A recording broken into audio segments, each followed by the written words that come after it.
మానవుని పాపానికి ప్రాయశ్చిత్తం చేయడానికి రక్తము చిందించాల్సిన, పాపాన్ని శాపాన్ని మోయాల్సిన శరీరం అవసరం గనుక యేసుక్రీస్తు నరవతారం ఎత్తాడు. పాపానికి ప్రాయశ్చిత్తం చేసి పాపాన్ని ఓడించడానికి సిలువలో మరణించాడు. మరణాన్ని ఓడించడానికి పునరుద్ధానంలో తిరిగి లేచాడు. మనము జయ జీవితాన్ని కొనసాగించడానికి పరిశుద్ధాత్మను పంపాడు. మనకు అసలు మరణమే లేని మహిమకరమైన నిత్య జీవాన్ని ఇవ్వడానికి ఆయన మరోసారి మన కోసం రాబోతున్నాడు. ముఖ్యంగా మనం గుర్తుపెట్టుకోవాల్సిన ఒక మంచి మాట, యేసు సిలువలో మరణించిన దినాన పాపం ఓడిపోయింది. యేసయ్య పునరుద్ధానుడై లేచిన దినాన మరణమే ఓడిపోయింది. నేను ఎప్పుడూ స్వార్థలో ప్రకటిస్తున్నప్పుడు ఈ మాట రెగ్యులర్గా అంటాను. అలెగ్జాండర్ ప్రపంచాన్ని జయించాడు, కానీ నా యేసయ్య మరణాన్ని జయించాడు. మరో కోణంలో చెప్పాలంటే అలెగ్జాండర్ని ఓడించిన దానిని యేసయ్య ఓడించాడు. ఇంకెప్పటికి కూడా ఎవరికి సాధ్యం కాని భీకరమైన కార్యాన్ని యేసయ్య చేశాడు. మరొక ముఖ్యమైన మాట నేను ఈ సందర్భంగా జ్ఞాపకం చేస్తున్నాను. యేసయ్య లాజరును తిరిగి బ్రతికించడానికి వచ్చినప్పుడు యోహాను సువార్త 11లో మార్తముతో మాట్లాడుతూ, పునరుత్థానమును జీవమును నేనే. ఎవరైనా ఈ మాట చెప్పాలంటే చివరికి యేసు ప్రభు అయితే కూడా మరణాన్ని గెలిచిన తర్వాత సమాధి నుంచి బయటకు వచ్చాక చెబితే భలే ఉంటుంది. సమాధిని చీల్చుకొని బయటకు వచ్చి పునరుత్థానమును జీవమును నేనే అంటే ఈజీగా ఉంటుంది. అసలు సిలువ మరణపు వాతావరణం లేని ఆ దినాల్లో సిలువ మరణానికి చాలా ముందే యేసు ప్రభు మాట్లాడుతున్నారు, పునరుత్థానమును జీవమును నేనే. నేనేమని నమ్ముతున్నానంటే యేసు మరణమును గెలిచినందున పునరుత్థానము జీవము నేనే అని చెప్పలేదు.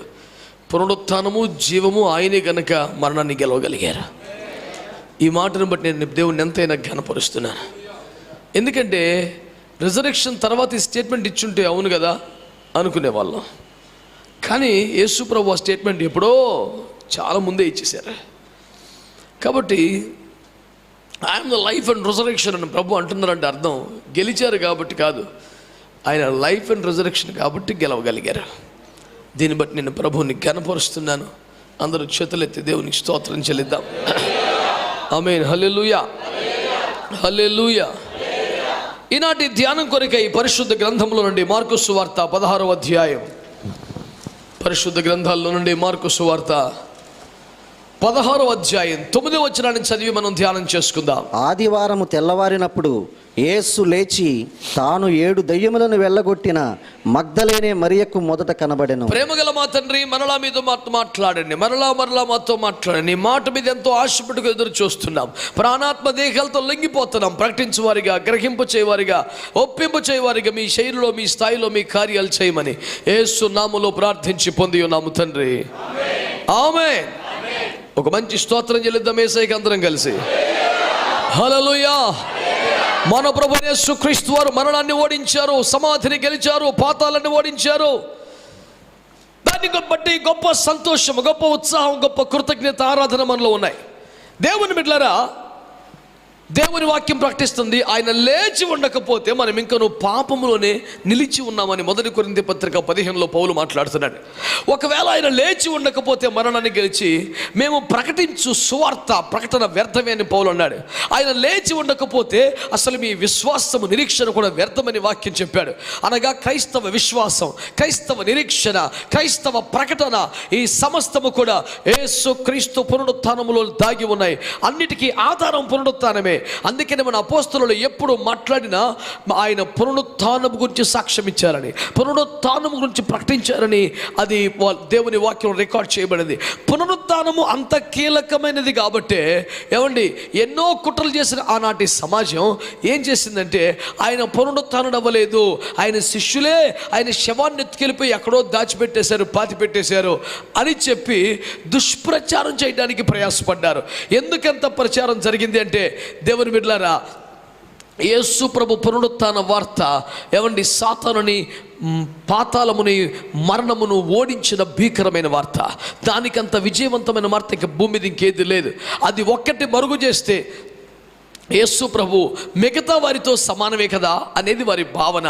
ఈ రోజున అది దుష్ప్రచారమేనని, కొంతమంది పనికి మళ్ళీ వారిని ఆ వార్తకు పెట్టుకున్నారని, డబ్బులిచ్చి మరి అలా చేయించారని పరిశుద్ధ గ్రంథమే తేటగా నిరూపిస్తూ ఉండగా, ఈ ప్రచారము కేవలం పనికి మాలిన, కూలికి అమ్ముడు పోయిన సత్య విరోధుల, అబద్ధికుల ప్రచారమేనని, అంతకన్నా విలువ దానికి ఇచ్చేవారు దాని సంబంధులే అవుతారని నేను దేవుని పేరట ప్రకటిస్తూ ఈనాటి వర్తమానులకు మనందరినీ ఆహ్వానిస్తున్నాను. అందరూ చేతులెత్తి దేవునికి స్తోత్రం చెబుదాం గట్టిగా. ఈరోజు నా హృదయంలో ప్రభు ఇచ్చిన మాట ఏంటంటే, ఆ గొప్ప దేవుడు, ఆ పరిశుద్ధుడు, పునరుద్ధానుడు ఈ లోకములో పురుష సంయోగుల లేకుండా పుట్టినప్పుడు ఆయన విశేషం ఏంటో ప్రపంచానికి అర్థమైంది. అనాదిగా వస్తున్న వాక్యమే శరీరం దాల్చినప్పుడు ఆయన మహిమ అర్థమైంది. పరిశుద్ధాత్మ ద్వారా జన్మించినప్పుడు ఆయన విశేషం అర్థమైంది. 33 సంవత్సరాల జీవితంలో ఎంత వెతికినా ఆరోపించడానికి కూడా అవకాశం లేనంత పరిశుద్ధ జీవితం సాగించినప్పుడు ఆయన ప్రత్యేకత అర్థమైంది. అంతటి పరిశుద్ధుడు మనుషులందరి పాపాన్ని మేదేసుకున్నప్పుడు ఆయన ప్రేమ ఏంటో అర్థమైంది. ఆయన హింసించిన వారిని క్షమిస్తుంటే ఆయన ప్రేమ ఎత్తు ఏంటో ప్రజలకు అర్థం అవటం ప్రారంభించింది. దేవుని బిడ్డలారా, ఆయన మరణములో దేవాలయపు తెర పైకి కిందికి చిరిగిపోవటం ద్వారా భూలోకాన్ని పరలోకాన్ని ఏకం చేయడానికి ఆయన చూపిన నిరుపమానమైన త్యాగాన్ని బట్టి ముల్లోకాలు కీర్తించడం ప్రారంభించాయి. అయ్యో మరణం ఎక్కడ, విజయం ఎక్కడంటూ పునరుత్థానములో వేసిన గర్జనను బట్టి దేవుని బిడ్డలారా, పాతాళములో ఒక మూలను దాక్కుని భయపడవలసిన పరిస్థితుల్లోనికి సాతానుగా నెట్టివేయబడ్డాడు. శిలువ మీద ఆయన సాతాన్ని ఓడించి నిరాయుధనిగా మార్చి బాహాటముగా వేడు కనపరిచి అఖిల జనులకు ఆశ్రయించిన వారందరికీ ధైర్యమును పుట్టించాడు. దేవునికి స్తోత్రం కలుగును గాక. ఆమేన్, హల్లెలూయా. ఈ దినం యొక్క విశేషం ఏంటంటే, ఈ రోజున మరణం ఓడిపోయింది, ఈ రోజు పాతాళం ఓడిపోయింది, ఈ రోజు సాతాను ఓడిపోయాడు, ఈ రోజు శత్రువు ఓడిపోయాడు. ఈ రోజున యేసు నందు విశ్వసించిన వారికి విషయంలో ప్రకలు పడుతున్న దినం ఈ రోజున. మరణమే ఓడిపోయిన తర్వాత ప్రియ సహోదరి, నీ పాపం ఎంత, నీ రోగం ఎంత, నీ అప్పు ఎంత, నీ కష్టం ఎంత, నా యేసయ్య చేతిలో మరణమే ఓడిపోయిందని ప్రకటిస్తున్నాను. ఆయన చేతిలో సాతాను ఓడిపోయాడు, ఆయన చేతిలో పాతాళం ఓడిపోయింది. ఆయన ఇప్పుడు నీ హృదయంలో ఉండగలిగితే, క్రీస్తు నీలో నివసించగలిగితే, అదే దేవుని కృప నీ మీదకి రాగలిగితే, ఈ దినము నీకు విజయముకు సంబంధించిన దినం ప్రకటిస్తున్నారు. క్రీస్తు యేసు నందు మనకు అన్ని విషయములో అత్యధిక విజయం ఉన్నదని వాక్యం ప్రకటిస్తుంది. We are more than conquerors in Christ Jesus. అత్యధిక విజయం సాధించిన వాళ్ళమే. కేవలం క్రీస్తులో ఉండడాన్ని బట్టి, కేవలం క్రీస్తులో విశ్వసించడాన్ని బట్టి, కేవలం క్రీస్తులో బ్రతుకుతుండడాన్ని బట్టి ఈ విజయాన్ని మనం ఆస్వాదించవచ్చని దేవుని వాక్యం తెలియజేస్తుంది. ఈ రోజున ఎంత గొప్ప దినం దేవుని బిడ్డలారా. ఆయన మరణాన్ని ఓడించి, సమాధిని ఓడించి, పాతాళాన్ని జయించి, సజీవుడై తిరిగి లేచి మృత్యుంజయుడిగా ఆయన బయటకు వచ్చినప్పుడు దేవుని బిడ్డలారా జరిగిన ఒక అద్భుతమైనటువంటి కార్యాల్ని నేను మీకు జ్ఞాపకం చేసుకోవాలని ఆశపడుతున్నాను. ఏమండి, నేను అంటాను, మొదట దుఃఖమే, విచారమే, బాధే. ఎందుకని అంటారేమో, నేనైతే ఎలా ఎక్స్పెక్ట్ చేస్తానంటే, ఆ 11 మంది, ఒకడు పోయాడు కదా, అమ్మేసుకున్నాడు కదా, 11 మంది ఒక్కొక్కరు ఒక విధమైన గౌరవ సూచకమైన స్వాగత పదార్థంతో ఆ సమాధి ఎదుట ఆ రోమా సైనికులు ఎగతాళి చేస్తా, వాళ్ళని ఏడిపిస్తా నిలుచొని ఉండాలి అని నేను ఆశిస్తాను. ఒక్కొక్కడు ఒక బొకే పట్టుకొని, ఒక పూలదండ పట్టుకొని, ఇంకేదో ప్లకార్డ్ పట్టుకొని, ఇంకో వెల్కమ్ బ్యానర్ పట్టుకొని, ఏమండి ఎప్పుడో కొన్ని వేల సంవత్సరాల క్రితమే మరి యోబు చెప్పాడు కదా, నా విమోచకుడు సజీవుని, నన్ను మళ్ళీ కళ్ళారా చూస్తానని. వీళ్ళకేమైంది మరి చెప్పడానికి? స్తోత్రం చెప్పండి. నేను ఎలా ఎక్స్పెక్ట్ చేస్తానంటే, 11 మంది 11 రకాల పదార్థాలు పట్టుకొని, బొకే కొంతమంది, దండలు కొంతమంది, ప్లకార్డ్స్ కొంతమంది, బ్యానర్లు కొంతమంది పట్టుకొని, ఏమండి ఒకడు బాగా పట్టుకొని ఇన్ని రకాలు రెడీగా ఉండి ఆ స్వామి ఏంట్రా మీరంతా ఎక్కడికి వచ్చారు అని అంటే ఇంకెంతసేపు 5 నిమిషాలు ఉండు, నా ప్రభు సమాధి గుండె చీల్చుకొని రాబోతున్నాడు బయటికి. నీ ప్రభుత్వం ఏమైపోద్దో చూద్దాం, నీ ముద్ర ఏమైపోద్దో చూద్దాం, నీ బండరాయి ఏమైపోద్దో చూద్దాం, మీ బెట్టాలని కెపాసిటీ ఏమవుద్దో చూద్దాం.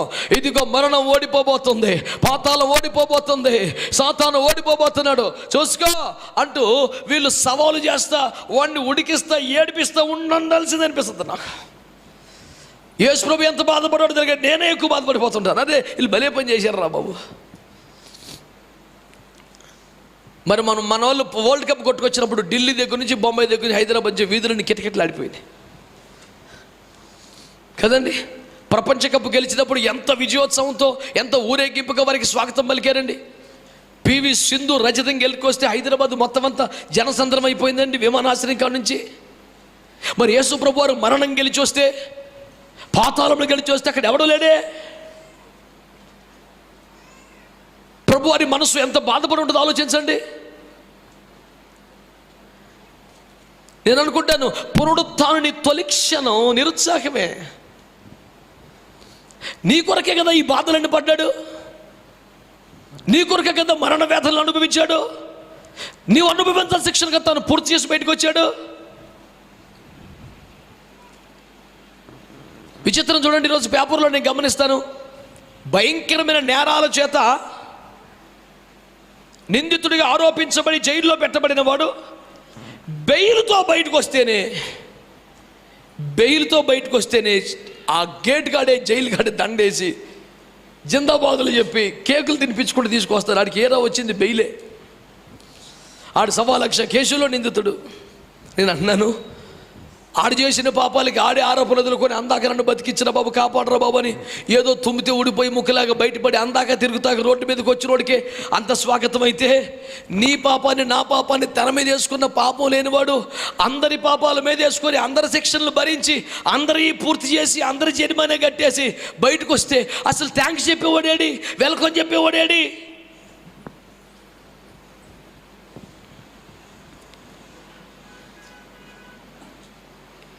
ఎంత నిరాశాజనకమైన వాతావరణం అది, ఎంత బలహీనమైన పరిస్థితి.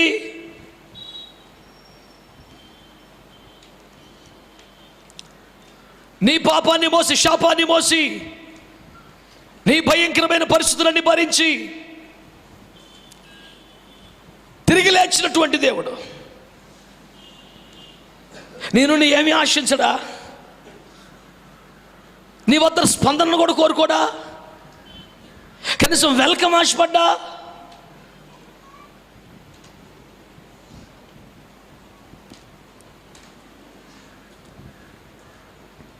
కనీసం ఆ లోటు పూడ్చడానికైనా రుణం తీర్చడానికైనా నేనేమంటానంటే, ప్రతి ఉదయాన్ని నియమించుకున్న సమయం కంటే ముందే లేచి ఈ దినములోనికి నా జీవితంలోకి రండి ప్రభు అని మోకాల మీద పడి ఆహ్వానిస్తే కొంచెమైనా ప్రభు సంతోషపడతాడేమో అనిపిస్తుంది నాకు. మీకు అర్థమైంది నా మాట? అంత నిరాశపరిచినందుకు, అంత నిరుత్సాహపరిచినందుకు ఉదయాన లేచి చేతులెత్తి మోకాల మీద పడి నా జీవితంలోనికి ఈ దినాన్ని నడిపించడానికి, నాకు ప్రభువుగా అధికారిగా యజమానిగా ఉండి పరిపాలించడానికి రండి ప్రభు అని యేసయ్యకి ప్రతిరోజు పొద్దున్నే మోకాళ్ళపై చేతులెత్తి స్వాగతం పలికితే అది నీకు చాలా మేలేమో నేను ఆశపడుతున్నాను. నాతో ఏకీపించగలిగితే ఆమేనని చెప్పండి. హల్లెలూయా, హల్లెలూయా. ప్రభునందు మిక్కిలి ప్రియమైన దేవుని బిడ్డలారా, ఇంతటి మహిమగల దేవుడు పునరుత్థానమును చెంది సమాధిని ఓడించి తిరిగి లేచి బయటకు వస్తే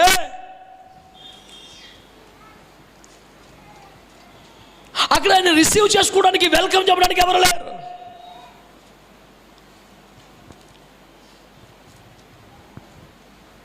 కానీ ఈ రోజున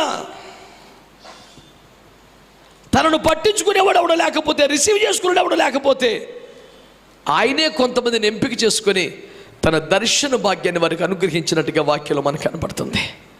ఈ రోజున నేను మీకు జ్ఞాపకం చేస్తున్న అంశం ఏంటంటే, ఆ పునరుత్థానుని యొక్క అద్భుతమైన మహా దర్శన భాగ్యం ఎవరికి కలిగింది? ఆ తొలి దర్శన భాగ్యాన్ని పొందినటువంటి ఆ ధన్యజీవులు ఎవరు? ఆ అదృష్టవంతులు ఎవరు? పరిశుద్ధ గ్రంథంలోంచి కొన్ని మాటలు మీకు జ్ఞాపకం చేయాలని ఆశపడుతున్నాను. మార్కు సువార్త 16వ అధ్యాయం 9వ వచనంలో మనం ఏమని చదువుకున్నామంటే, ఆయన మరణమును గెలిచిన తర్వాత, సమాధి నోడించిన తర్వాత, పునరుత్థానుడైన తర్వాత మొదట ఎవరికి కనపడ్డాడట? 7 దయ్యములు వెళ్ళగొట్టినటువంటి మగ్దలేనే మరియ కనపడ్డాడు. ఒకసారి చేతులెత్తి స్తోత్రం చెప్పండి. తలలు పైకెత్తి నా వైపు చూస్తూ దేవుని వాక్యాన్ని వినండి.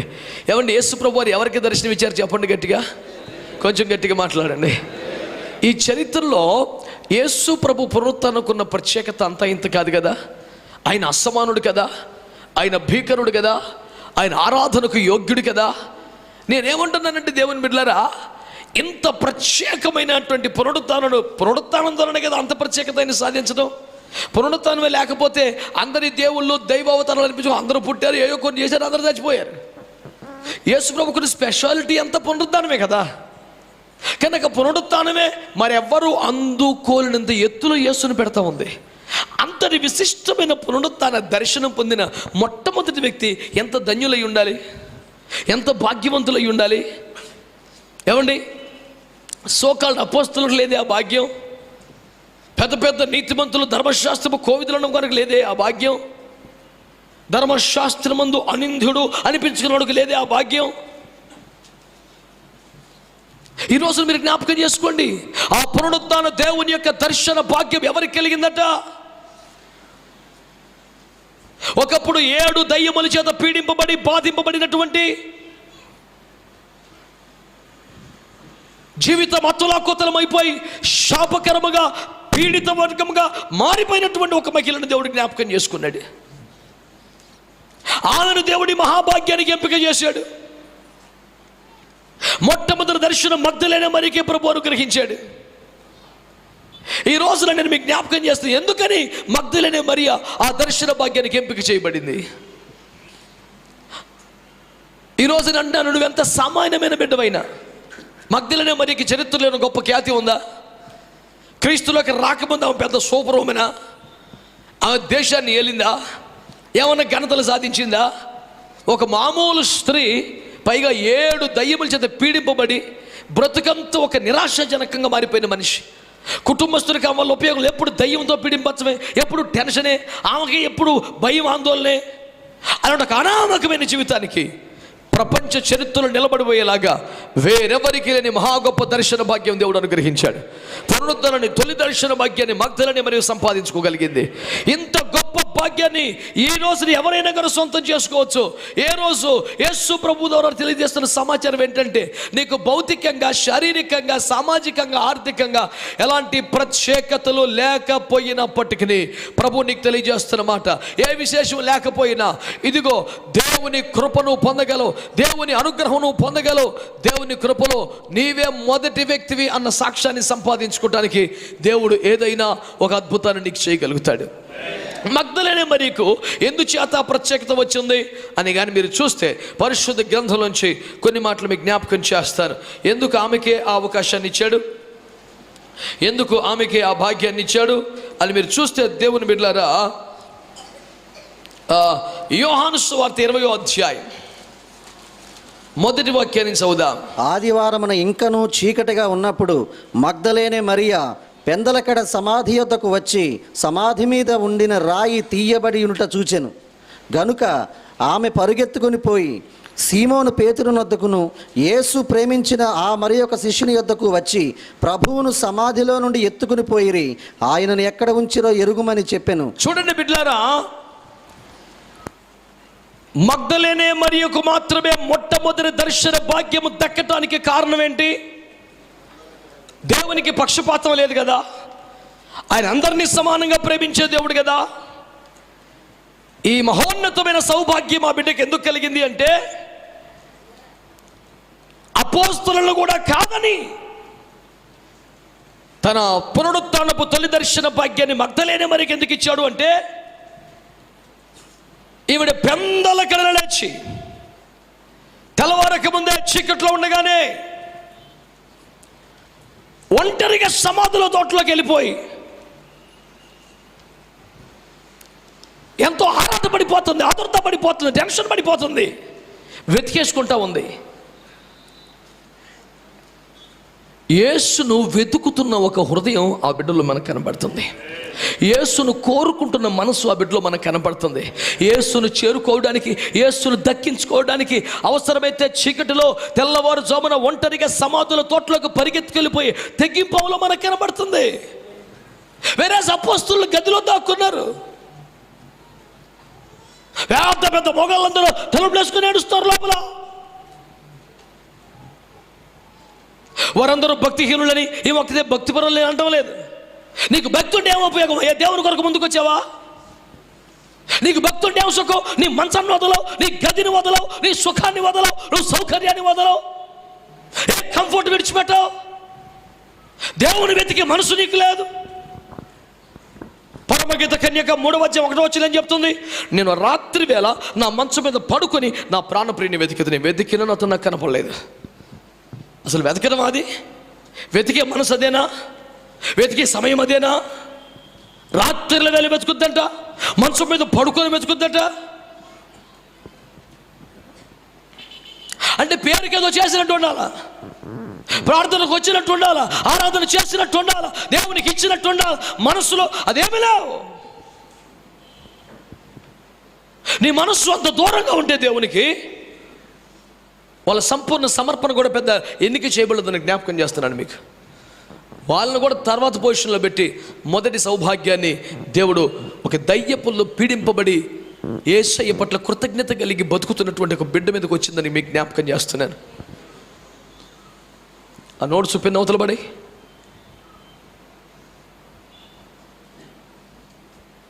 దేవుని బిడ్డలారా, ఈ రోజున దేవుని వాక్యాన్ని మీరు శ్రద్ధగా నాకు ఆలోచన చేస్తూ వినాలా.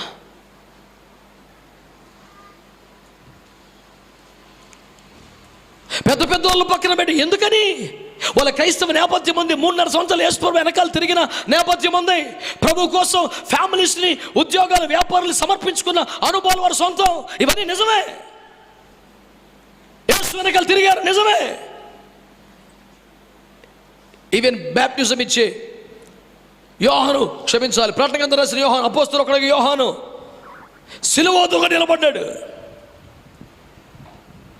కానీ తొలి పునరుద్ధాన దర్శన భాగ్యం అతను కూడా అనుగ్రహించబడలేదు. నేను అంటున్నాను, ఎవరికి మనసులో, హృదయంలో దేవుని పట్ల ఒక వెతుకులాట ఉంటుందో వారు ఈ భాగ్యాన్ని నోచుకుంటారని జ్ఞాపకం చేస్తా. నీ మనసు ఆరాట పడుతుందా? నీ మనసు వెతుక్కుంటుందా? ఆయన వాక్యం నాకు కావాలి, ఆయన ప్రత్యక్షత నాకు కావాలి, ఆయన దర్శనం నాకు కావాలి, ఆయన ఆత్మ నాకు కావాలి, ఆయన స్వరం నాకు కావాలి, ఆయన మార్గం నాకు తెలియచేయాలి, ఆయన నడిపింపు నాకు కావాలి. ఇలాంటి ఆరాటం, ఇలాంటి వెతుకులాట నీకు అసలు ఉందా లైఫ్లో? అలాంటి వారిని ఎంత పేదలైనా, ఎంత బీదలైనా, ఎంత అణిచివేయబడ్డవారైనా, ఎంత పీడించబడ్డవారైనా యేసయ్య వారిని జ్ఞాపకం చేసుకొని వారిని ఘనపరచబోతున్నాడు. చరిత్రలో మగ్దలైన మరియ స్థానం చిరస్థాయిగా కుళ్ళు బుద్ధి పుట్టాడు. ఎవడో సినిమా తీసుకున్నాడు, పనికి మళ్ళీ సినిమా. ఏమండి, అంతా నేను అంటాను, ఒక దైవజనుడు అన్నాడు, జనం నీ మీద చెడ్డగా చెప్పుకొని నీ గురించి చాలా దుష్ప్రచారం చేస్తున్నప్పుడు నువ్వు కృంగిపోవద్దు, ఎందుకంటే వాళ్ళందరూ అసూయపడే స్థాయిలో దేవుడు నిన్ను పెట్టాడు, ఎంజాయ్ చేయి అన్నాడు. మగ్దలైన మరి అలాగే సంతోషపడాలా? నేను చాలాసార్లు కృంగిపోతున్నప్పుడు నాకు అలాంటి మాటలు గుర్తొచ్చి చాలా ధైర్యం అనిపి, సంతోషం అనిపిస్తాయి. నువ్వెందుకై బాధపడతావు? నిన్ను గూర్చి అసూయపడే రేంజ్లో సమాజం బాధపడిపోయే రేంజ్లో నిన్ను పెట్టాడు దేవుడు, ఎంజాయ్ చేయ పొజిషన్ అంటాడు. అర్థమైతే దాని మజా తెలుసుద్ది. దేవునికి స్తోత్రం కలుగునగా చెప్పాలి. హల్లెలూయా. ఈరోజు మీకు జ్ఞాపకం చేస్తున్నాను దేవుని బిడ్డలారా, ఒకటే పునరుద్ధాన దర్శనం మీకు కావాలా? దేవుడు నిన్ను దర్శించాలా, నీ కుటుంబాన్ని దర్శించాలా, నీ జీవితాన్ని దర్శించాలా, తన కృపతో నిన్ను ఎదుర్కోవాలా, తన ఆత్మతో దర్శించాలా, తన వాక్యంతో నిన్ను దర్శించాలా? అయితే నీకు లోపల దేవుని పట్ల ఆ వెతుకులాట ఉండాలి, ఆ ఆరాటం ఉండాలి, ప్రతిరోజు కూడా ఆ తాపత్రయం ఉండాలి. నాకు బైబిల్లో మాట చాలా ఇష్టం. మోషే 40 సంవత్సరాలు దేవునితో నడిచాడు కదా, 80 పగలు 80 రాత్రులు ఉపవాసాలు ఉన్నాడు కదా, మేఘం కిందే నడిచాడు కదా, ముఖాముఖి చూశాడు కదా. ఏంటై నువ్వు సాధించింది మోషే అని అడుగు, ఆయన ఆన్సర్ ఏం చెప్తాడు తెలుసా? నాకు పిచ్చెక్కిపోయింది. చాలా సంవత్సరాల క్రితం ఆ వాక్యం నాకు అర్థమైనప్పుడు ఆయన మోషేకు తన మార్గములు తెలియజేశాడు. పిచ్చెక్కిపోయినా మాడుతుంది. ఓ, ఇంతకీ మోషేకి తెలిసింది ఏంటి? నేను సింపుల్గా అయితే ఇశ్రాయేలు విమోచించే పద్ధతులు తెలిసినాయి, గుడారం కొలతలు తెలిసిపోయినాయి, ఇలాంటివన్నీ ఎన్నో చెప్పేసుకున్నాను మనసులో, ఆన్సర్లో. కానీ సింపుల్గా తెగొట్టాడు దావీదు మహారాజు. బహుశా మోషే విషయం అడుగుంటాడు దావీదు, అయ్యా మా ఓడు పెద్దోడు మోషేకి ఏం చెప్పావు నువ్వు? నీతో ఎక్కువ టైం స్పెండ్ చేశాడు కదా, అతనికి ఏం బయలుపరిచావు నాకు చెప్పవా అని అడిగితే, ఓ స్పిరిచువల్గా అతను బాగా క్లోజ్గా ఉండటం వల్ల, నా దగ్గర ఎక్కువసేపు కావటం వల్ల నా మార్గాలన్నీ అతనికి తెలియజేశాను. ఏమంటే దేవుని మార్గములు బయలుపరచబడుట చిన్న సంగతి కాదండి.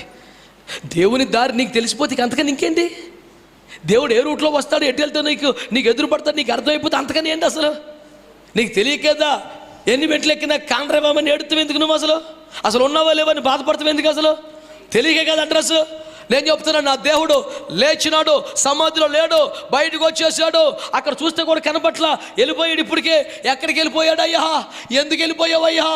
నా కోసం వెతుక్కుంటున్న బిడ్డలు కొందరు ఉన్నారా, వాళ్ళని పలకరించడానికి వెళ్తున్నాను, వాళ్ళని దర్శించడానికి వెళ్తున్నాను, వాళ్ళ ఆకలి తెచ్చడానికి వెళ్తున్నాను, వాళ్ళని ఆశీర్వదించడానికి వెళ్తున్నాను.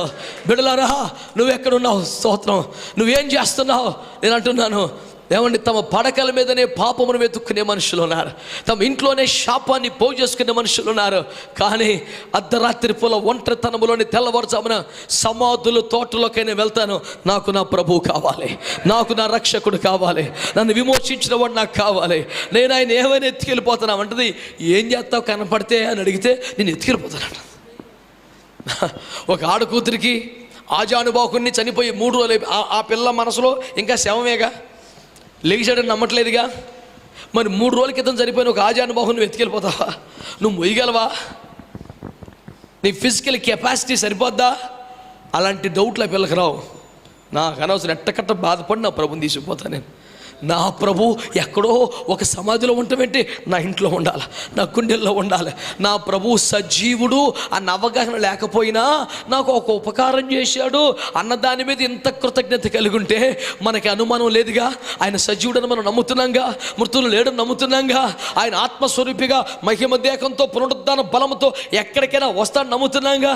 మరి మనకి ఇంకెంత ప్రేమ ఉండాలా, మనకి ఇంకెంత విశ్వాసం ఉండాలా, మనం ఇంకెంత వెతుకులాట కావాలి. ఈరోజు దేవుని పట్ల ఒక వెతుకులాట ఉన్నవారు ఎవరైనా ఉన్నారా? నా దేవుడు వెతుక్కుంటూ నిన్ను నడుచుకుంటూ నీ దగ్గరికి వస్తున్నాడు, తన దర్శన భాగ్యం నీకు ఇస్తున్నాడు, నీ అవసరాలు తీర్చబోతున్నాడు, నిన్ను తృప్తిపరచబోతున్నాడు. ఉన్న ఒకే ఒక క్వాలిటీ, నీకు లోపల దేవుని పట్ల ఒక వెతుకులాటను చూసావు అంతే.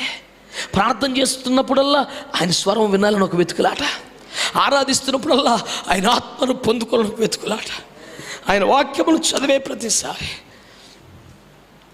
ధర్మశాస్త్రములు దాచబడిన మర్మమును తెలుసుకోవాలన్నాక ఈ వెతుకులాట నీకు ఉంది కదా.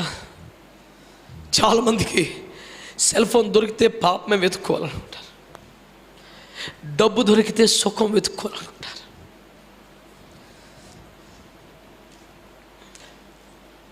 తిండి దొరికితే అన్ని మర్చిపోతారు.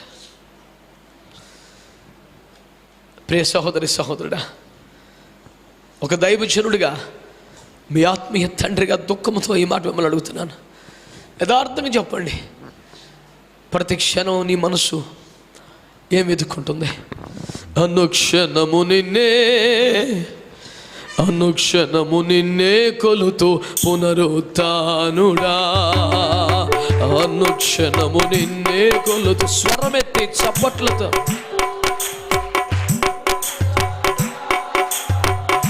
పరిశుద్ధుడా, పునరుద్ధానుడా, పరిశుద్ధుడా, అనుక్షణము నిన్నే, అనుక్షణము నిన్నే కొలుతూ పునరుద్ధానుడా, అనుక్షణము నిన్నే కొలుతూ పునరుద్ధానుడా.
గనుడా. హల్లెలూయా. అందరూ చేతులెత్తి గట్టిగా చెప్పండి స్తోత్రం. దేవుని బిడ్డలారా, ఎవరు దేవుని కొరకు వెతుకులాడే మనస్సును కలిగి ఉంటారు, ఆరాటం కలిగి ఉంటారు. ఎంచేత ఈ మాట చెప్తాను ఇన్నిసార్లు అంటే, చాలామంది బైబిల్ చదువుతారు కానీ అందులో ఒక ప్రత్యక్షతను అసలు వెతకరు, ఆశించరు, వంతుకు చదువుకొని వెళ్ళిపోతారు అంతే. అయితే ఏ మాటగా మాట చెప్పాలి, చదివినా దాని ఆశీర్వాదం అనుకుంటుంది. ఎందుకంటే బైబిల్లో ఉంది, ఈ గ్రంథమును చదువువారు దానికి గైకొనేవారు. గైకొనేవాడికి ఆశీర్వాదం 1 కోటి రూపాయలు వస్తే చదివినోడికి 1 లక్ష రూపాయలు వస్తుంది కదా. ఎంతో కొంత ఆశీర్వాదం అయితే ఉంటుంది. స్తోత్రం చెప్పండి గట్టి. దాన్ని పాటించేవాడి దీవెనికి లెక్కించడానికి అవకాశం లేదు. దాన్ని పాటించి బోధించేవాడికి దీవెన ఎక్కడ కాదు, మహిమలో కూడా అత్యధిక స్థానం ఉంటుందని వాక్యం చెబుతుంది. హల్లెలూయా.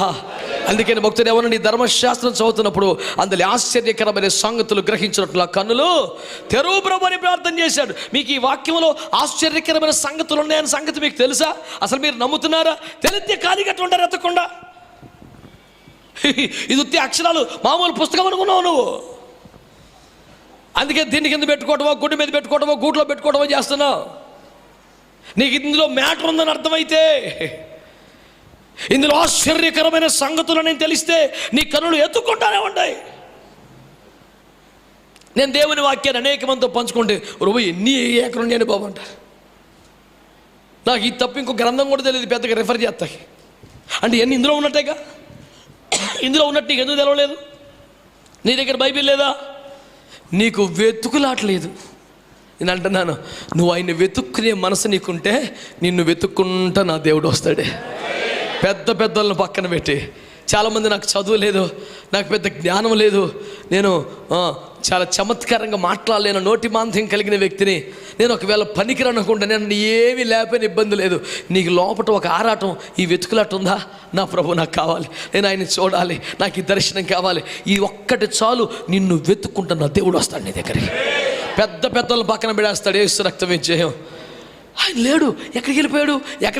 ముందు వెళ్తున్నాడు, ఎలా ఎక్కడికి వెళ్ళిపోయాడు ఇంత అర్జెంటుగా అంటే, తనను వెతుక్కుంటున్న బిడ్డకి ఎదురెళ్ళాడు. యేసు రక్తం ఇచ్చేయం. నా దేవుని ప్రేమ నిన్ను కలుసుకోవటానికి చూస్తుంది, నిన్ను కలుసుకోవటానికి చూస్తుంది, నిన్ను వెతుకుతుంది.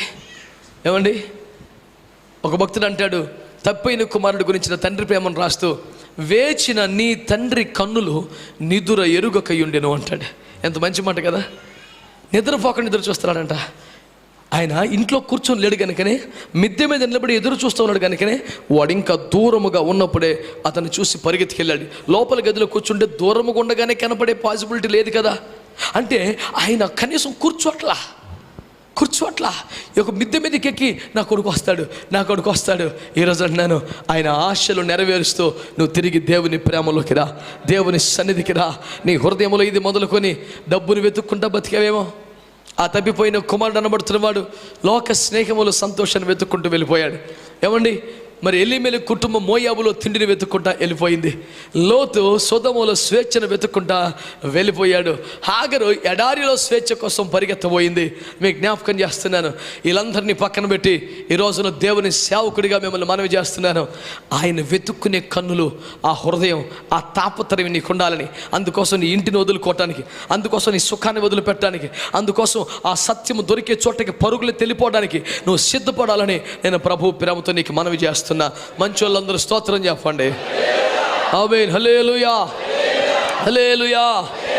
ప్రభునందు మిక్కిలి ప్రియమైన దేవుని బిడ్డలారా, ఈ వాక్యాలు మీరు శ్రద్ధగా ఆలకించమని నేను మనవి చేస్తున్నాను. ప్రభు మీకు తెలియజేస్తున్న మాట ఏమిటి? అంతేకాదు బిడ్డలారా, ఈవిడే పేతురు యోహాను దగ్గర పరిగెత్తి, ఓ అపోస్తలులారా, ఓ ఘనులారా, యేసుతో కూడా ఉండిన వారులారా, ఆయన సమాధిలో లేడు అన్న వాక్యాన్ని ఏమీ చెప్పింది వాళ్ళని తీసుకెళ్ళి. నిజమా? ఓరి ఏమో అపోస్తలురా నాయనా, నిజమా? మనం తోమగారిని ఆడేసుకుంటాం కానీ నీళ్ళు తక్కువ వల్ల వీళ్ళు కూడా పరిగెత్తుకుని సమాధి కాడికి వచ్చి బయట నుంచి చూసేవాడు ఒకడో, లోపలికి వెళ్ళి చూసినాడు ఒకడో. వీళ్ళందరూ సోకాల్డ్ అపోస్తలులే. దేవునికి స్తోత్రం. They still need some proofs to confirm their faith. What kind of apostles they are? I'm sorry to say such statement. అపోస్తలుడైన పౌలు వంటి వాడి అపోస్తలుల పాదముల వంటికి నేను సరిపోనంటే నేను ఏ పట్టుండి, కానీ నేను ఆశ్చర్యపోతున్నాను. యేసు ప్రభు చెప్పినట్టు చూడక నమ్మిన మనం వారికంటే ధన్యులమే కదా ఖచ్చితంగా. దేవునికి స్తోత్రం కలుగునుగాక. హల్లెలూయా చెప్దాం. హల్లెలూయా. అంతేకాదండి బాబు, వెళ్ళి ఈమెకే ఎందుకు ఆ దర్శన భాగ్యం అంటే 10-11 వచ్చాలు చదవండి. యోహాను సువార్త 20వ అధ్యాయంలో 10-11 వచ్చాలు చూడండి ఒకసారి. అక్కడ ఏమంటాడో, అంతటా ఆ శిష్యులు తిరిగి తమ వారి యొద్దకు వెళ్ళిపోయిరి. సమాధిలోకి వచ్చారంట, లోపల తిరిగి చూశారంట. ఆ ప్రేత వస్త్రం చక్కగా నారబట్ట మడతపెట్టి పద్ధతిగా పెట్టాడంట. యేసు ప్రభు క్రమం చూడండి. ఏమండి, చాలామంది పిల్లలు చాలామంది కొంపలకి వెళ్తే దుప్పట్లో ఒక మూల ఉంటాయి, ఉతికేసిన బట్టలు ఒక మూల పెంట కుప్పలాగా ఉంటాయి. మాసిన బట్టల గురించి చెప్పపోవటమే మంచిది. చాలామంది ఇంటికి మనం వెళ్తే మనం బయట 10 నిమిషాలు నుంచోబెడతారు. ఎందుకంటే ఆ ఇల్లు అడుగు పెడితే మనం చచ్చిపోతాం కాబట్టి.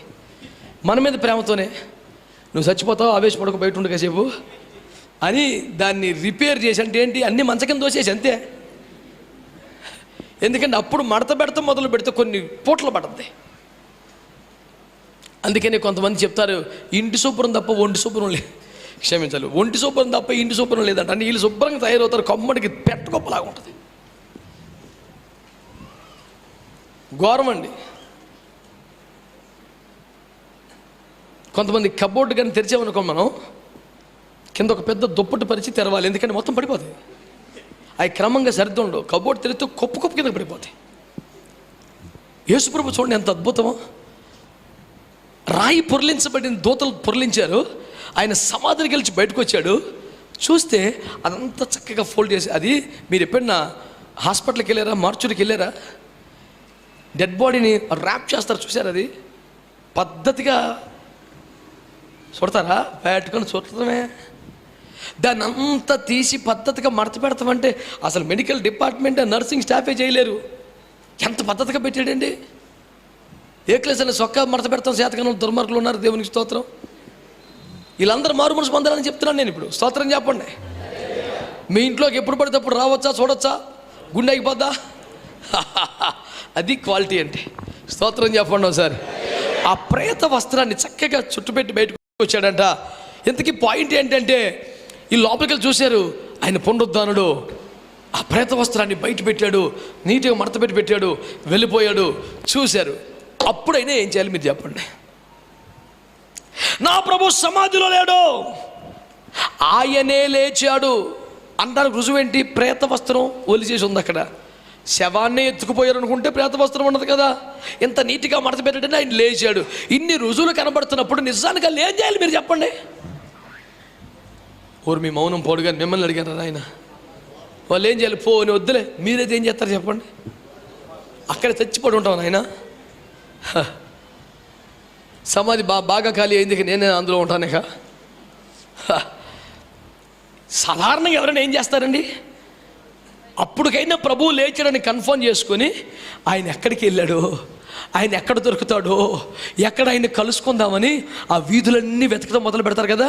ఈ మహానుభావులంట ఏం చేశారు చదువునానా? ఆ శిష్యులు తిరిగి తమ వారి యొద్దకు వెళ్ళిపోయారు. బాబా అంత పని ఏముంది? నువ్వు పొడిచేదేముంది ఇప్పుడు? ఆ ఖాళీ సమాధిని చూసి, ప్రేత వస్త్రాన్ని చూసి కూడా ఆహా ఇంటికి వెళ్ళిపోయారు తెచ్చాగా. వీళ్ళింటికి వెళ్ళిపోయారు కానీ మగ్దలేనే మరి ఏం చేస్తుంది? అయితే మరియా సమాధి బయట నిలిచి ఏడ్చుచుండెను. ఓహో, ఈ పాటి క్వాలిటీ మీకు ఎదురా బాబు. అసలు మీకు ఎందుకే వాళ్ళ తొలి భాగ్యం చెప్పు. వాళ్ళు ఆయిగలు ఇంటికాడ కూర్చున్నారంట. ఈవిడ మాటకి సమాధి నుంచి వదిలిపెట్టి, నా ప్రభు నాకు కావాలి, నేను వచ్చిన ఖాళీ చేతులతో వెళ్ళలేను, వచ్చినట్టుగా తిరిగి వెళ్ళలేను, నా ప్రభుని చూడాలి, ఆయన్ని పొందుకోవాలి, చేతనైతే భుజాన్ని మోసుకుని వెళ్ళిపోవాలా. ఎవడన్నా మా అనుభవుడు పుణ్యాత్ముడు సాయం చేస్తే ఇంకా సంతోషమే, లేకపోతే ఎట్టగా తీసుకెళ్ళిపోవాలా, నా ఇంట్లో ప్రభుని పెట్టుకోవాలా. ఓ మోసుకెళ్ళగలనా, తీసుకెళ్ళగలనా, ప్రభుత్వం ఒప్పుకుంటుందా, పోలీసులు ఏం చేస్తా అయ్యానే తర్వాత ముందు నా ప్రభుని తీసుకెళ్ళిపోతాను నేను. మరి ఎంతో ఆశపడి వచ్చామండి, మరి తెర చూస్తే సమాధి తెరవబడి ఖాళీగా ఉందండి. మరి ఏం చేస్తామండి? ప్రభు చేస్తామండి. నెల్లి తినేలేదండి, అక్కడే ఉండిపోయిందండి. అంటున్నాను, ఏదైనా ఒక విషయమై నువ్వు ఆసక్తిగా వెతుకుతున్నావా, చాలా కాలంగా ప్రార్థన చేస్తున్నావా, కనిపెట్టి ఎదురు చూస్తున్నావా, అయినా నీకు ఇంకా కనపడలేదా? కాబట్టి సాపు చుట్టేద్దామా, కాబట్టి సరిపెట్టేద్దామా నేను అంటున్నాను. నువ్వు నిలబడిపో అక్కడ, ఒక అద్భుతం ప్రభు చేయబోతున్నాడు. ఆమె అక్కడ నిలబడి ఏడుస్తూ ఉంది. స్తోత్రం చెప్పండి. చదువు నాన్న, తర్వాత వచ్చాను. చాలా ఇంట్రెస్టింగ్ స్టోరీ అదంతా. ఆమె ఏడ్చుచూ సమాధిలో వంగి చూడగా తెల్లని వస్త్రములు ధరించిన ఇద్దరు దేవదూతలు. సమాధిలోకి వెళ్ళిందా? సమాధిలోకి వంగి చూసిందా? మాట్లాడరా అమ్మాయిలరే? చెప్పండి. సమాధిలోకి వెళ్ళిందా? బయటే ఉందండి. ఏం జరిగింది చెప్పండి. తెల్లని వస్త్రములు ధరించిన ఇద్దరు దేవదూతలు యేసు దేహం. ఇందాక ఒక లోపలికి వెళ్ళాడు కదా, వెళ్ళాడు లేదా? ఎవరో పెద్దోడు. ఇందాక పెద్దోడు లోపలికి వెళ్తే ఆయనకి ఏం కనపల్లా. నేను చెప్తున్నాను చూడు, లోపల ఒక ఆరాటం వెతుకులాట ఏమి నోడు. ఎంత లోపలికి వెళ్ళిపోయినా నేను పరమగీతాలు అన్ని చదివేసిన వాడికి ఏం కనపడదు. నేను చెప్పేసి పడుతుంది. నేను బైబిల్ శతకా బతిక చదివేసాను అంటాడు ఒకడు. నాతో తగ్గివేసుకోండి హల్లెలూయా అని బైబిల్లో ఉందా? నేను చాలాసార్లు చదివేశాను అన్నాడు. ఆడు సముద్రంలోకి వెళ్ళినాడు, కనపడతాడికి లోపల లేదుగా. స్తోత్రం. ఇప్పుడు ఆరాధన చేస్తున్నప్పుడు, అభిషేకాన్ని పొందుకున్నప్పుడు కొంతమంది మాత్రమే దర్శించబడతారు, కొంతమంది మాత్రం పక్కన కూర్చొని ఈ ఆత్మ పొందుకుని నిలసొస్తుంటాడు. ఎందుకని? వీడు గ్రహాంతరవాసి కాదు, ఎక్కడోడు కాదు, వీడికి అంత వింతగా ఉంటుంది.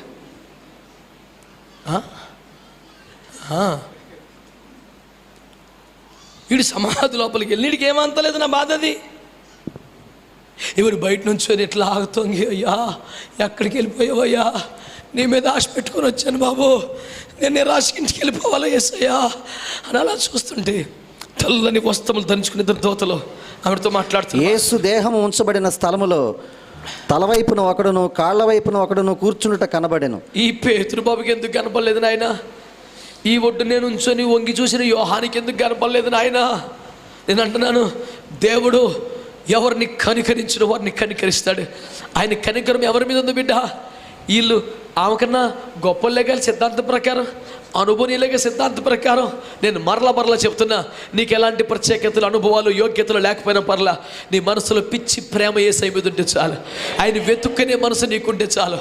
నీ కోసం ఆయన చేసే ఏర్పాట్లు అద్భుతంగా ఉంటాయి. నీ కోసం అపోస్తలుడికి రాని ప్రత్యక్షతలు నీకు రెడీ చేస్తాడు. ఇద్దరు దూతలు అక్కడ కూర్చొని అమ్మా అని ఆవిడతో మాట్లాడుతున్నారండి. నేను అంటాను, ఒకవేళ యేసు దర్శనం కలగలేదు అనుకుంటే కూడా ఈ దర్శనంతో తృప్తి పడిపోవచ్చు అసలు. ఎందుకంటే ఇద్దరు పరలోక దూతలు వచ్చి నా విశ్వాసాన్ని కన్ఫర్మ్ చేస్తున్నారు, నా కన్నీటికి జవాబు చెప్తున్నారు. నువ్వు బాధపడకరా, నీ ప్రభుని ఎవరు ఎత్తుకెళ్ళిపోలేదురా, ఆయన సమాధిని గెలిచాడు బిడ్డ, వెళ్ళిపోయాడు గ్రామంలోకి. అసలు ఆ మాట చాలండి, ఆ ధైర్యం చాలండి. ఒకవేళ యేసు ప్రభు దర్శనం కలగకపోతే కూడా తృప్తి పడిపోవచ్చండి నేను అంటాను అసలు. ఎందుకంటే ఆ మాత్రం దూతల దర్శనం కూడా లేని మనమే ధైర్యంగా యేసు ప్రభుని ప్రకటిస్తున్నాం కదా, దానికి తృప్తి పడిపోవచ్చు అసలు చెప్పాలంటే.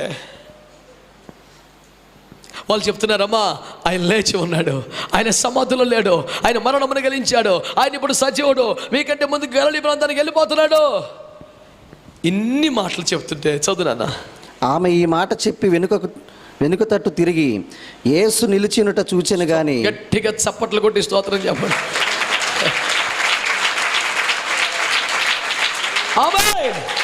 హల్లెలూయా.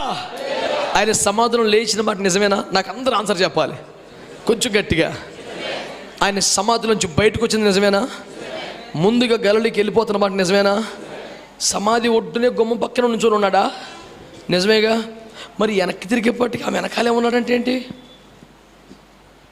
నేను చెప్పనా? నా విశ్వాసం చెప్పనా? ఆమె కోసం ఉన్నాడు, ఆమె కోసం వచ్చాడు.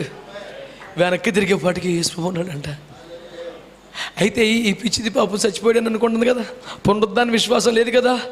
ఆయన ఎవరో అనుకొని, ఆ కాటికాపరి అనుకొని, ఆ తోటమాలి అనుకొని, అయ్యా నా ప్రభుని ఎత్తుకెళ్ళిపోయారా, ఎక్కడ పెట్టారా, నువ్వు చూస్తే నాకు చెప్తావా అని టెన్షన్ పడుతుంటే ఆయన అంటాడు, అమ్మా ఎందుకు ఏడుస్తున్నావురా? ఆ పిలుపే జన్మల దుఃఖాన్ని తీసేస్తుంది.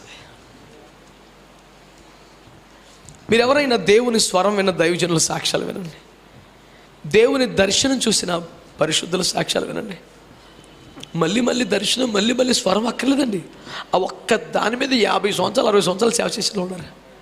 ఆ మాట అంత పొట్టిస్తుంది, ఆ మాట అంత ధైర్యం ఇస్తుంది. అందుకే నేను ఎంకరేజ్ చేస్తాను, ఒక్కసారైనా ఆ మహిమ గల దేవుని స్వరం వాక్యములో నువ్వు వినాలి, ఆత్మదర్శనాన్ని కలగాలి. హల్లెలూయా. ఆయనే ప్రభు అని తెలియట్లేదు, ఎవరో అనుకుంటుంది. చదువునానా. యేసు, అమ్మా ఎందుకు ఏడ్చుచున్నావు, ఎవరిని వెతుకుచున్నావు అని ఆమెను అడుగగా ఆమె ఆయన తోటమాలి అనుకుని, అయ్యా నీవు ఆయనను మోసుకుని పోయినడలా ఆయనను ఎక్కడ ఉంచితావో నాతో చెప్పుము, నేను ఆయనను ఎత్తుకుని పోదునని చెప్పాను. బాబోయ్. యేసు ఆమెను చూచి మరియా అని పిలిచాను. ఆ పిలుపు చాలు. మరియా అనగానే వెంటనే కళ్ళు తెరవబడ్డాయి. ఆ పిలుపు నా తండ్రిది, ఆ పిలుపు నా దేవునిది. మొట్టమొదటిసారి ఆ పిలుపు 7 దయ్యాలు నాలోంచి వెళ్ళిపోయినప్పుడు, నేను వెలువెల్లాడించి కింద పడి కొట్టుకులాడుతున్నప్పుడు, స్పృహలేనట్టుగా పడిపోయినప్పుడు మొదటిసారి మరియా అన్నాడు. ఆ తీయని పిలుపు నా గుండెల్లో ముద్ర పడిపోయింది. అర్ధరాత్రి 1000 మంది శబ్దంలో కూడా నా ప్రియుని స్వరం నాకు గుర్తే. వెంటనే తోటమాలి అనుకుని మాట్లాడుతున్న బిడ్డ మరియా అనగానే, రబ్బూని, నా బోధకుడా, నా ప్రభువా నేను అంటున్నాను. మన నిశ్శబ్దం ఛేదించే సమయం వస్తుంది. మనం మౌనం అయిపోయే క్షణం ఒకటి వస్తుంది. ఎప్పుడు తెలుసా? నా దేవుడు నేను పేరు పెట్టి పిలిచినప్పుడు. ఎవరికి ఉంటుంది ఆ భాగ్యం? ఎవరికి ఉంటుంది అదృష్టం? ఆ వెతుకులాట, ఆ తెగింపు, ఆ దుఃఖం. అపోస్తలులైన వారి ఇంటికి వెళ్ళిపోయారంట, కానీ మరి మాత్రం అక్కడ నిలబడి ఏడుస్తూ ఉందంట. తొంగి చూస్తూ ఉంది, ఏడుస్తూ ఉంది. నీకేం కనపడలేదు, నీకేం అర్థం అవ్వలేదు, అయినా చూస్తూ ఉండు బైబిల్ని. నీకేమి ఆశీర్వాదం ఇంకా వచ్చినట్టు అనిపించలేదు, అయినా వస్తూ ఉండు సన్నిధికి. నీకేం ఫలితం కనపడలేదు, అయినా ఏడుస్తూ ఉండు ప్రార్థనలో. నిరాశపరచని ఒక మహిమగల దేవుడు నా ప్రభువైన యేసుక్రీస్తు. హల్లెలూయా, హల్లెలూయా. నిరాశపరచని దేవుడు ఆయన అక్కడ నిలబడి రబ్బుని అంటే ఎంత సంతోషం. ఆ తండ్రి బిడ్డల మధ్య, ఆ గురు శిష్యుల మధ్య, ఆ దైవం భక్తుల మధ్య ఎంత ఆప్యాయత కూడిన వాతావరణం. మరియా అంటే రబ్బుని అని పరిగెత్తుకొచ్చి కాళ్ళ మీద పడిపోవాలని చూస్తుంది. కొంచెం ఆగు బిడ్డ, నేను తండ్రి దగ్గరికి వెళ్ళి వస్తాను. అయ్యో, తండ్రి దగ్గరికి వెళ్ళి వస్తాం, ఎక్కడో పరలోకం కదా. ఇదివరకంటే కష్టం, మీలాగా మట్టి శరీరంలో ఉన్నాను. ఇప్పుడు నేను పునరుద్ధాన శరీరంతో ఉన్నాను, నేను మహిమ దేహంతో ఉన్నాను. రేపపాట్ల ఇల్లు చేస్తాను.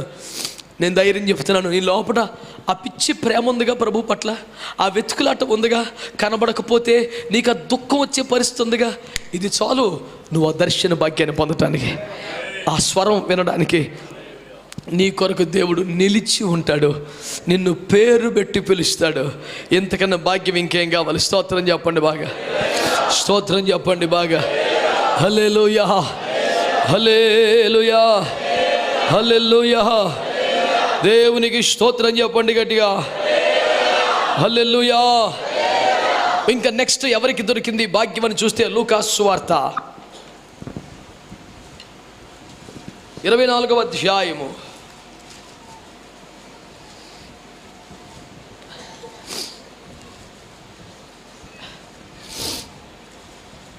లూకా 24:9 సమాధి యొద్ద నుండి తిరిగి వెళ్ళి ఈ సంగతులని 11 గురు శిష్యులకును తక్కిన వారికి అందరికీ తెలియజేసిరి. ఈ సంగతులు అపోస్తలులతో చెప్పిన వారెవరనగా మగ్దలేనే మరియయు, యోహన్నయు, యాకోబు తల్లి అయిన మరియయు, వారితో కూడా ఉన్న ఇతర స్త్రీలను. అయితే వారి మాటలు వీరి దృష్టికి వెర్రి మాటలుగా కనబడిన గనుక వీరు వారి ఒక్కసారి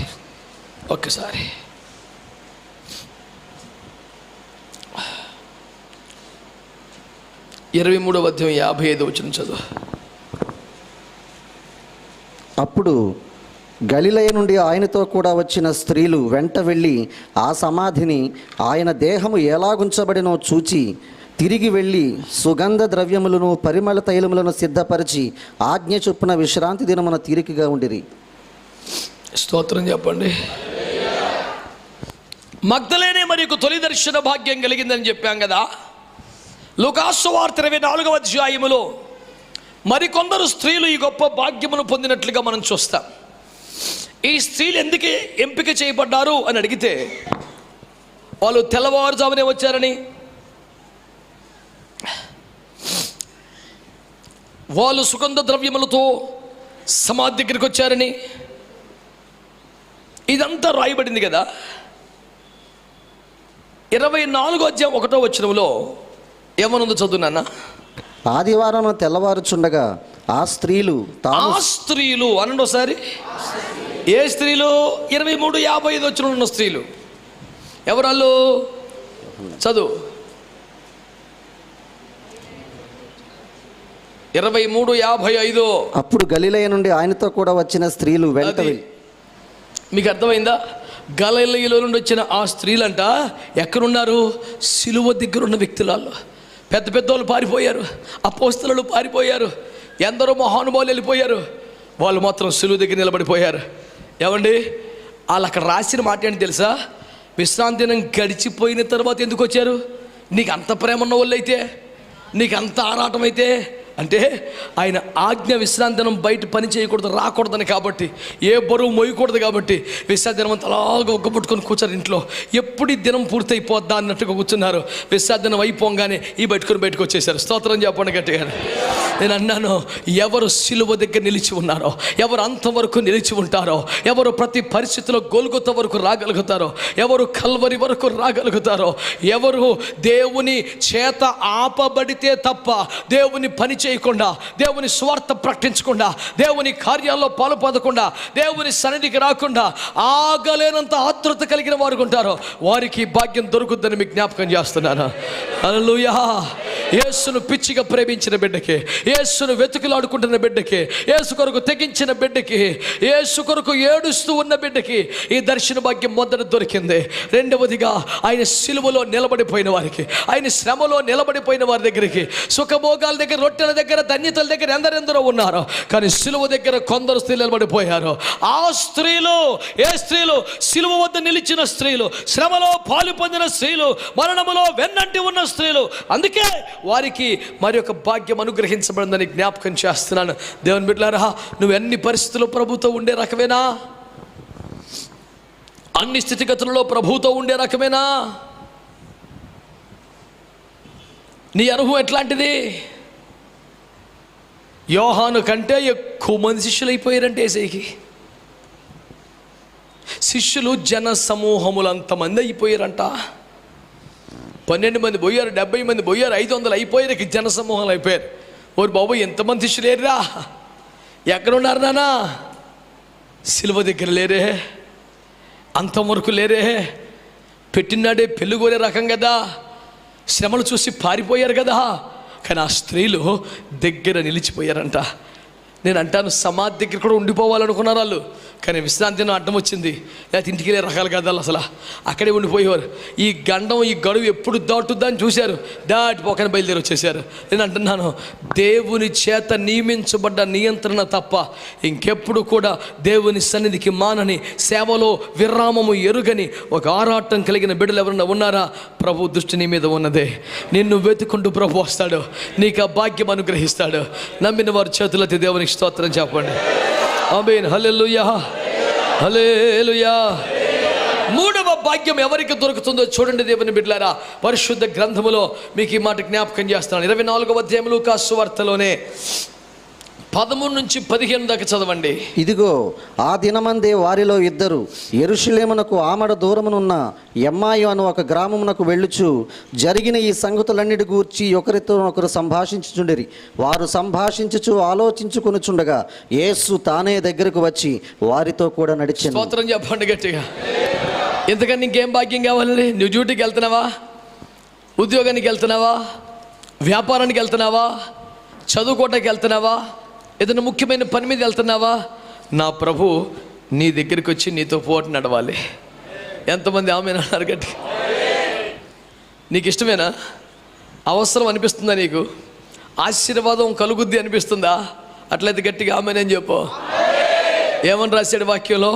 వారు ఎమ్మాయు అను మార్గం నడుస్తుండగా ప్రభు తానే వారి వద్దకొచ్చి వారి ప్రక్కన నిలిచి వారితో నడిచెను. ఇంతకన్నా ఏం కావాలి చెప్పండి? When you are going on your way, నీ మార్గంలో వెళ్ళిపోతుంటే నా ప్రభు వచ్చి నీ పక్కన నిలబడి నీతో నడిస్తే అంతకన్నా నీకేం కావాలి అసలు? నీ ప్రభు నీతో రావటం లేదు కాబట్టి కదా ఓడిపోతున్నానని ఆ కీర్తనకారుడు ఏడ్చాడు. నువ్వు మా సేనలతో బయలుదేరటం మానిదివి కదా, అందుచేతనే కదా మేము ఓడిపోతున్నాం, నువ్వు మాతో వస్తే ఎంత బాగున్నాయ్యా. బెర్క్మన్ సైగర్ ఆ పాట అందుకే కదా పాడారు, యేసు మాతో నీ ఉండగా మాకు డబ్బులే ఉండవయ్యా. అంతేనా? ఏమంటాడు? మేము అలసిపోలేమయ్యా.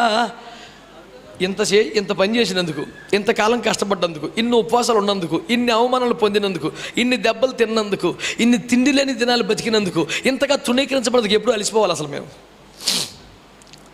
ఎప్పుడు అలసిపోవాలి అసలు? కానీ మేము ఇంకా తాజాగా ఉత్సాహంగా ఉన్నాం. ఏందబ్బా కారణం అడిగితే బెర్క్మన్ శేఖర్ చెప్తారు, యేసు మాతో నీ ఉండగా మేము. ఎందుకని? అంతా నీవే. అది సీక్రెట్, అది సీక్రెట్. తెగలిసిపోతారు రాత్రి పగలు, ఓవర్ టైములు చేసి నాయన నీ బతికేమైపోయింది నాకు అర్థం అవ్వట్లేదు. 20 సంవత్సరాలు నైటు పగలు తేడా లేకుండా డ్యూటీ చేసి యాకోబు ఇంత శాపం తెచ్చుకున్నాడు. ఏం లేదు, 20 సంవత్సరాలు ఒకే ఓనర్ దగ్గర ఏమండి డే నైట్ డ్యూటీలు తెస్తాడు, బతుకు బాగుపడలేదు. ఒక్క రాత్రి యేసుప్రభు దగ్గర ఎడితే ఆశీర్వాదం వచ్చేసింది. నీకు ఏది బెటరో అర్థం అవుతుంది నీకు. ఇంకానే స్తోత్రం చెప్పండి. పరిగెట్టిపోతున్నారు బంగారపు కొండలు తవ్వేసుకుంటాకి. ఏమి లేదురా బాబు, ఏమి లేదు, పరిగెత్తద్దు. ఇక్కడ వాక్యంలో చెప్తున్న సంగతి ఏంటి తెలుసా? వారు ఎమ్మాయి మార్గములో, నేను ఈ మాట ఎందుకు చదువు తెలుసా? అదే దినమందు, ఆ దినమందే అన్నమాట నాకు చాలా ఆసక్తి కలిగించే విషయం. ఆ రోజే పెద్ద వాళ్ళకి మళ్ళీ వారం బట్టి అతను వేసి రక్తం ఇచ్చి. హల్లెలూయా. నీకు ఆ రోజే, నీకు లేట్ లేదు అసలు. నీతో నా ప్రభు నడుస్తాడు, నా ప్రభు నీ పక్కన ఉంటాడు. నువ్వు ఉద్యోగానికి వెళ్తున్నావు, వ్యాపారానికి వెళ్తున్నావు, ఎక్కడికి పోతున్నావు, నా ప్రభు నీ పక్కన ఉంటాడు. ఎవరికి ఆ భాగ్యం తెలుసా? వాళ్ళు త్రోవలో వెళ్తా మంచి వ్యక్తిని కోల్పోయాం, దుర్మార్గులు పరిశుద్ధిని చంపేశారు, ఆ పాపిష్టి జనం నీతిమంతుని ఎంత దారుణంగా గాయపరిచారు అని ప్రభుని గురించే మాట్లాడుకున్నారంట.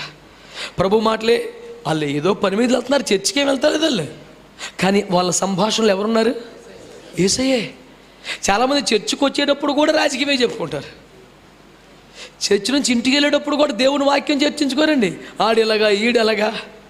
అందుకని బైబిల్ చర్చికి వచ్చి వెళ్ళరావాలంట కృతజ్ఞతాస్తుతులు చెల్లిస్తూ కీర్తనలు పాడుచు ఆయన గుమ్మములో ప్రవేశించాలి. చర్చికి వచ్చేటప్పుడు నానా చేత వాగుతా పేపర్ చదువుకొని ముచ్చట్లని చూసేసుకొని, చూసావా అది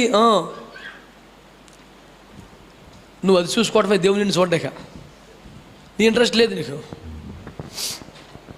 ఎట్లుండాలి నీ మనసు? వాళ్ళు చర్చికి వెళ్తలా, ప్రభువును కోల్పోయిన నిరాశలో ఉన్నారు. అయినా వారి సంభాషణలో లోకం లేదండి, వారి సంభాషణలో తమ వ్యక్తిగతం లేదండి, వారి మాటల్లో అన్య సంభాషణ లేదండి. ప్రభు గురించే మాట్లాడుకుంటున్నారు, ప్రభు మీద గౌరవాన్ని కలిగి ఉన్నారు, ప్రభు ప్రేమతో తిరుగుతున్నారు. యేసు ప్రభు ఎక్కడికో వెళ్ళినాడు, వాళ్ళ పక్క వచ్చి నిలబడి వాళ్ళతో మాటలు కలుపుతూ ఉన్నాడు, వాళ్ళతో నడుస్తూ ఉన్నాడు, లేఖనాలు వారికి వివరిస్తూ ఉన్నాడు. వాళ్ళు ఆగిపోమంటే ఆగిపోయాడు, బస్ చేయమంటే బస్ చేయడం లోపలికి వెళ్ళాడు, రొట్టె విరిచాడు, కన్నులు తెరిచాడు. అయ్యి బాబోయ్, ఒకటా రెండా అద్భుతాలు వరుస పెట్టి. ఇన్ని అద్భుతాలు ఎవరికి? ఇన్ని ఆశీర్వాదాలు ఎవరికి? పెట్టారా? నీ సంభాషణలో ప్రభు ఉన్నాడా? యథార్థంగా చెప్పు, నీ మాట ముచ్చట్లో ప్రభు ఉన్నాడా? చాలామంది పెళ్లి సంబంధాలకు వెళ్ళినప్పుడు ఖచ్చితంగా పాస్టర్ గారు తమతో కూడా ఉండకూడదని కోరుకుంటారు. నా ఆశ్చర్యపోకండి, నేను చెప్పేది నిజం. ఎందుకని? వీళ్ళు మాట్లాడే పాపిష్టి మాటలు అయ్యగారు వినకూడదుగా, కులం గురించి మాట్లాడాలిగా, కట్నం గురించి మాట్లాడాలిగా, ఈ తాలి బోలి గొడవ గోత్రం ఈ సొట్టలో పెట్ల ఇవన్నీ మాట్లాడుకోవాలిగా. ఈ దరిద్రమంతా మాట్లాడుకోవడానికి దైవజనుడు ఉండకూడదు అని కోరుకుంటారు. దైవజనుడు ఉంటే అమ్మ ఓయ్ నాలాంటి దుర్మార్గమైన పాస్టర్ ఏమైనా జ్వరపడిపోయి మీకెందుకు నేను వస్తానని చెప్పా పెట్టకుండా పిలవకుండా వెళ్ళిపోయి కూర్చున్నాను అనుకో, వాళ్ళంత అమాయకులేం కాదు, వాళ్ళకి సైజ్ చేస్తారు, తర్వాత మాడదాం. దైవజనులంలో ఎక్కువ తక్కువ మాట్లాడకూడదు. అయ్యగారితో భారణ చేయించుకొని వెళ్ళిపోండి మీరు. వీడికి ఎంత విధేయత ఉండో తెలియదేట్లా, విధేయత కాదు. అయ్యగారు వెళ్ళిపోగానే వీడు ఇంటికి వెళ్ళిపోతాడు. మరి ఇప్పుడు మాట్లాడుకుందాంరా. నీ సంభాషణలో కులం, నీ సంభాషణలో రాజకీయం, నీ సంభాషణలో డబ్బు, నీ సంభాషణలో ఆడేలాగా ఈడేలాగా విమర్శలు. నీకు అందుకని ప్రభు నీతో లేడు. ప్రభు నీతో ఉంటే ఏం జరుగుతాయి? కార్యాలు జరుగుతాయి, అద్భుతాలు జరుగుతాయి, కన్ఫర్మేషన్స్ చేస్తాడు ఆయన. నీ పక్కన ప్రభు లేడుగా, నీకు విజయం లేదుగా. ఈ రోజున దేవుని వాక్యం నీతో మాట్లాడుతుంది. ఎవరికి దర్శన భాగ్యం? పిచ్చి ప్రేమ ఉన్న వాళ్ళకి, ఆయన గురించి వెతుకులాట కలిగిన వారికి, ఆయన కనబడకపోతే దుఃఖపడిపోయే వాళ్ళకి, ఆయన చూస్తే తప్ప తృప్తి కలగని వారికి. పెద్ద అపోస్తలులు సమాధిలో లేడు, వచ్చారు ఇంటికి, అంతే. నువ్వు ఎంత బాగా ఇంటికి వెళ్ళిపోయావయ్యా? అందుకే నీకు దక్కలేదు భాగ్యం. ఇంటికి వెళ్ళబుద్దిగా అట్లా, నా ప్రభు నాతో లేకపోతే ఇంటికి వెళ్ళాలా, ఇక్కడ చచ్చినా బెటర్ అన్నట్టు సమాధుల దగ్గర ఉండిపోతుంది, అక్కడక్కడ తిరిగిపోతుంది. ఇక నాకు మళ్ళీ ఇల్లు, మళ్ళీ విశ్రాంతి, మళ్ళీ తిండి అన్న సోయిరాట్ల. నా ప్రభు కనపడాలి, ప్రభు నాతో మాట్లాడాలి, ప్రభు నేను పొందుకోవాలా, ఆయన మోసుకొని పోవాలా, అంతవరకు నాకు ఇంకేం అక్కర్లా. ఈ పిచ్చున్న వాళ్ళకి కదా ఆయన దర్శన భాగ్యం దొరుకుతుంది. సిలువ దగ్గర నుంచి పునరుద్ధానం దాకా ఆయన వద్ద నిలిచిపోయిన వారికి కదా రెండవ భాగ్యం దొరికింది.